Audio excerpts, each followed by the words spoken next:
그래서 저희 대표님한테 그랬죠. 나는 원래 눈에 보이지 않는 금융상품을 팔았던 사람이다. 근데 눈에 보이고 심지어 이거 새로운 물건이라면 팔 자신 있다. 리크루팅을 당했는데 그렇게까지 너 이런 인재 놓칠 거야. 진짜?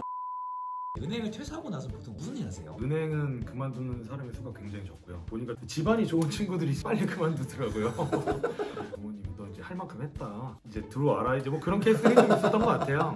은행을 그만두면 다른 직종으로 전환하기가 쉽지는 않은 것 같아요. 그 커리어를 살려서. 네, 본부부서에 있으면 특정 부서들은 굉장히 좀 스페셜리티가 있는 부서들이 있어요. 그 사람들은 쉽게 이직이 잘 되고 더 좋은 조건이 오면 이직하는 경우들이 있고, 어쨌든 금융업 안에서 옮기는 경우가 좀 많다. 다른 은행은 아니고 뭐 증권사로 간다든지 운용사로 간다든지. 근데 최근에는 핀테크 업체들이나 스타트업 중에서도 금융업 출신들을 요구하는 회사들이 많아서 카카오뱅크 같은 경우도 처음에 이제 할 때 그 시중은행들에서 인원들을 많이 갖고요. 토스뱅크도 마찬가지고 P2P 회사들 같은 경우도 은행 출신들을 되게 선호해요. 왜냐하면 대기업에서 일을 배웠다는 것 자체가 조직에서 일하는 방법을 배웠기 때문에 체계가 갖춰지지 않은 회사들 같은 경우에는 이런 사람들의 경력을 되게 선호하거든요. 네, 요새 뭐 유튜브에 은행원 출신이신 분들이 전세자금이 어떻지, 금리가 뭔지 뭐 이런 거 설명하시잖아요. 은행 창구 가서 저희 또래 직원들한테 딱 물어보잖아요. 줄줄 읊어요. 그거 현재 주택 규제에 따라서 내가 이 집을 가지고 대출을 받으려면 조건이 어떻고 얼마나 받을 수 있는지를 줄줄 꿰줘요. 그런 분들이 진짜 많거든요. 근데 되게 안타까운 게 뭐냐면 그런 직원들이 본인이 갖고 있는 능력이 굉장히 밸류어블하다는 걸 본인이 몰라요.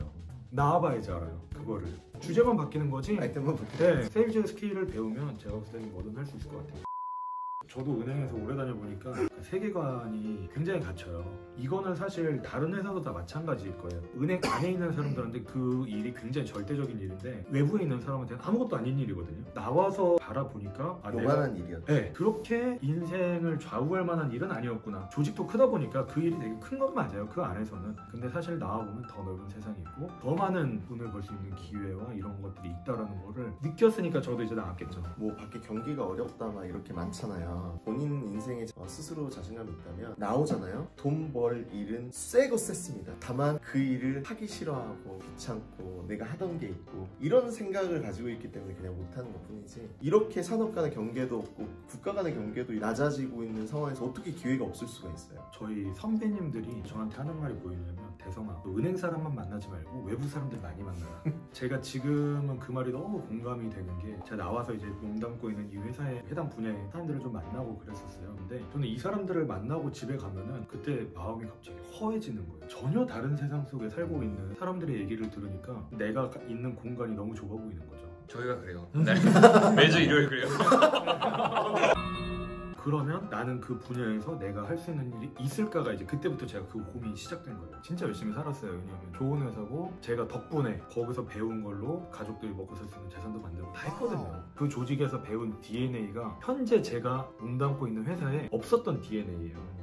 좋은 영향으로 가요. 네, 그게 되게 크더라고요. 어렵고 힘들고 이런 상황을 극복해내는 그 에너지. 근데 저는 사실 그렇다고 봐요. 세상의 모든 일은 세일즈거든요. 은행이라는 조직은 세일즈를 배우기에는 진짜 좋은 조직이에요. 가장 민감한 돈이라는 주제를 가지고 세일즈를 배우거든요. 민감한 비즈니스의 첨예한 끝점에서 어떻게 내가 이득을 가져갈 것인가에 대한 상황들을 많이 맞닥뜨리게 되고요. 그래서 사람들의 심리도 많이 연구하게 되고 사람을 많이 만나게 되고, 저는 그게 은행에서 제가 배울 되게 코어한 능력이라고 생각하거든요. 그래서 혹시 은행에서 퇴사를 준비하시거나 아니면 이런 분들이 계시다면 그런 고민들 많이 해요. 내가 여기서 배운 게 쓸모가 있겠나. 근데 사람을 만나서 이 사람의 마음을 열고 그 사람의 원하는 것들을 캐치해내고 서로 간의 점을 찾아가는 게 윈윈 포인트. 네, 은행에서는 그 포인트 찾아가는 게 그게 결국에는 금리와 한도로 나와요. 대출에서는. 수신에서는 투자 상품 지정과 투자 금액으로 나오겠죠. 김미경 사님이 강의 때 어떤 내용을 하셨냐면은, 본인이 지금 다니고 있는 회사를 월급만 받는 회사라고 생각하지 말고 나의 창업을 위한 창업학교라고 생각하면 얼마나 좋냐. 돈 받고 내가 필요한 스킬을 배우는다는 게. 그러니까 저는 이제 그 이후로 내 창구가 내 사업장이지만 동시에 이런 스킬들을 배워서 나중에 써먹을 수 있도록 준비해야 되겠다. 은행에서 배우는 이 일들이 살아가는 데 있어서 중요한 능력들이 많더라고요. 난 진짜 많이 동의하는 부분이 뭐냐면, 인생이 다 영업이다 라는 네, 맞아요. 그 상대방의 주머니를 열기 위해서는 그 사람이 이 정도 가치를 느껴야 되잖아요. 그럼 내가 재화를 제공하든 서비스를 제공하든 용역을 제공하든 간에 그것이 내가 원하는 정도의 지갑을 열 수 있게끔 내가 가치를 마케팅하는, 그것이 저는 영업이라고 생각하는데, 인간관계 유지할 수 있는 것은 내가 원하는 것을 당신이 가지고 있고 당신이 원하는 것을 내가 가지고 있기 때문에 그 과정에서 잘 커뮤니케이션이 되고 서로의 가치를 존중해주기 때문에 관계가 지금 쌓여오는 것도 사실 그런 것들이죠. 네, 네. 그럼 마지막 질문인데요. 퇴사를 고민하고 있는 은행원분들께 조언 한마디 해주신다면? 퇴사의 가장 좋은 타이밍은 지금이에요. 지금이에요. 지금 나와서 부딪혀봐야 별거 없어요. 그러니까 이렇게 프로페셔널한 트랙에서 준비하시는 분들도 계시겠지만 대부분 평범한 수준일 거란 말이에요. 나와서 얻는 기회들이 훨씬 많다. 그리고 기회는 사람이 주는 겁니다. 아까 말씀하셨지만 다양한 분야의 사람들과 좋은 관계들을 잘 유지하고 계시면 분명히 기회는 삼성 C랩 좋은 관계를 유지하고 그쵸. 기회는 사람이 주는 거예요. 명심하세요. 저희 대표님께 늘 감사드리고 있어요. 꼭 보셔야 되나. 제가 캡처해서 전달하려고요. 사람들이 되게 간과하는 것 중에 하나가 뭐냐면 내 본업을 정말 열심히 하는 게 지금 이 회사, 이 외의 삶에 얼마나 큰 도움이 되는지를 잘 모르시는 경우들이 많아요. 본인의 업을 굉장히 깊게 파다 보면은 거기에서 연관되어 있는 다른 분야들이 그때서야 보이거든요. 회사를 준비하시는 분들이 계시다면 우선 첫 번째, 본업에서 한번 승부를 보셨으면 좋겠어요. 그래서 내가 회사를 나온다고 했을 때 너는 어디 가서도 잘할 거야. 많은 사람들의 박수를 받으면서 퇴사하는 경우들도 있거든요. 근데 저도 되게 감사한 게 제가 퇴사할 때 많은 분들이 응원을 해주셨어요. 저도 뭐라 그럴까요? 지금 이게 막 싫어, 막 이거 진짜 뭐 같아 이러면서 나온다기보다는 더 나은 기회가 나를 찾아왔을 때, 그때 이제 아까 말씀하신 이 두 가지의 가치를 놓고 봤을 때 내가 향후에 선택할 가치가 현재 가치보다 높다고 생각해서 저도 옮기게 된 케이스거든요. 그 대기업에서 1등 한번 해보시면 그 자신감과 그 능력으로 나와 보시면 쉬워.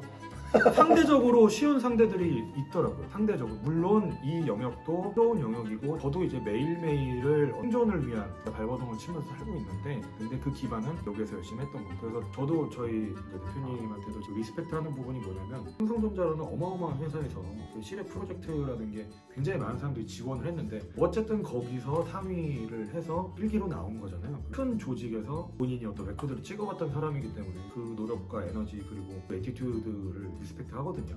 그래서 퇴사나 다른 선택이 그냥 단순히 이게 싫어서 찾는 대안이 아니라 이거보다 더 좋은 대안이어서 그래서 선택하는 게 된다면 그만두고 넘어가는 과정에서의 어떤 예상치 못한 리스크, 그렇죠. 그런 것들을 줄일 수 있지 않을까. 저쪽으로 동의해요. 제가 나올 수 있었던 이유 중에 하나가 제 삶에 대한 스스로에 대한 자신감이 있어서 나온 거지, 자신감 없는데 그냥 싫어서 에이 모르겠다 하고 사표 써서 대안 없이 나온 경우에는 굉장히 위험하다고 생각해요. 제가 저희 대표님한테 저를 어필을 할 때 지금 이거 대표 그건 아니에요.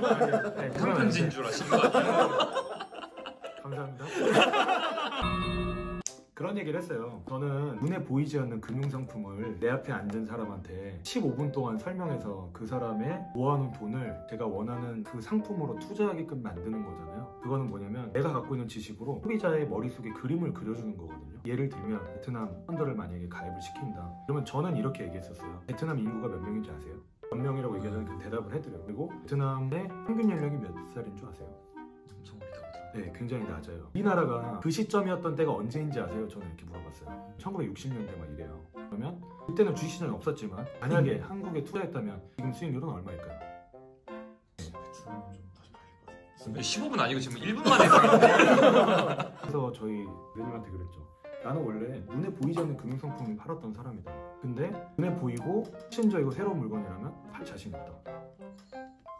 리크루팅을 다 했는데 그렇게까지 확실하게 그냥 연봉 협상 조건을 이제 너 이런 인재 놓칠 거야. 진짜. 이 영상이 마음에 드셨다면 구독과 다른 영상도 시청 부탁드립니다. 감사합니다. 이런 걸 꼭 형들한테 시켜야겠어.